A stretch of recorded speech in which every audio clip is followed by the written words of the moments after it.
Hello everyone, कैसे हैं आप सब। आज की वीडियो में हम इयररिंग्स बनाना सिखाएंगे। इयररिंग्स बनाने के लिए हमें पहले लेस चाहिए। मैंने रेड लेस ली है। पहले हमें लेस को कट करना है। अगर आपको लंबे इयररिंग्स चाहिए तो आप ज़्यादा लेस भी कट कर सकते हैं। लेस के हमें कॉर्नर्स को काटना है। जो भी एक्स्ट्रा पार्ट है हम उसे अच्छे से काट लें।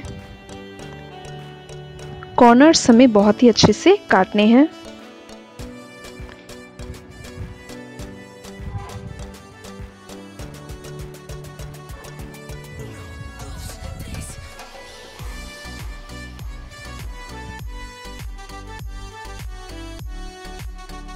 कॉर्नर्स कट करने के बाद हमें कंपास की हेल्प से लेस में छेद करना है।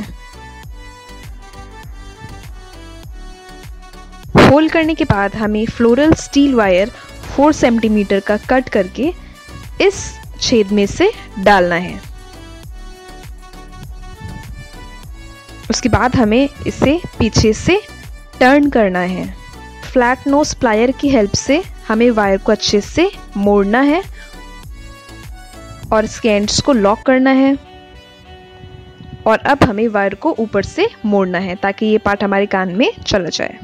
मैंने फ्लोरल स्टील वायर यूज में लिए हैं और ये गोल्डन कलर में है। सेम इसी तरह हमें दूसरा इयररिंग भी बनाना है। ये आप देख सकते हैं कि इयररिंग्स कितने खूबसूरत लग रहे हैं। 1 मिनट से भी कम टाइम में आप इसे बना सकते हैं। ये काफ़ी खूबसूरत लगेंगे और आप इसे पार्टी में पहन सकते हैं। अगर आपको हमारा ये वीडियो अच्छा लगा हो तो प्लीज़ लाइक करिए और क्रिएटिव DIYs देखने के लिए हमारे चैनल को सब्सक्राइब करिए।